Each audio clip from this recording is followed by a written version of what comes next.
मिरजेतून कत्तलीसाठी नेणाऱ्या गायी गोरक्षक कार्यकर्त्यांनी पाठलाग करून पकडल्या। 3 खिलार गायी, 1 वासरूला जीवदान। एकावर गुन्हा दाखल। श्री शिवप्रतिष्ठान हिंदुस्थान गोरक्षक समिती आक्रमक।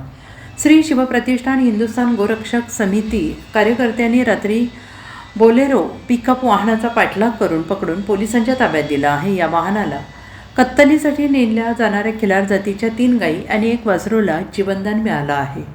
या प्रकरणी मिरज शहर पोलीस ठाणे येथे प्राण्यांचा छळ प्रतिबंध कायदा, महाराष्ट्र पशु संरक्षण अधिनियम इत्यादी कायद्यानुसार वाहन चालकावर गुन्हा दाखल करून त्याला अटक करण्यात आली आहे।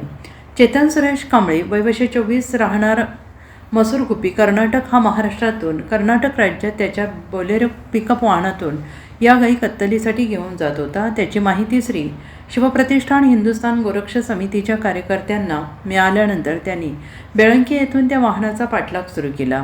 मिरज येथील टाकळी रस्त्याला त्या वाहनाला पकडून पोलिसांच्या ताब्यात दिलं।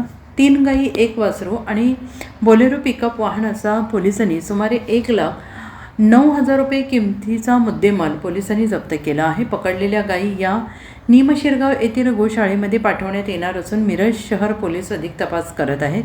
बकरी ईद अनुषंगाने गायींची कत्तल रोखण्यासाठी श्री शिवप्रतिष्ठान हिंदुस्थान कार्यकर्ते आक्रमक झाले आहेत। Bureau report, SPN Marathi, Miraj.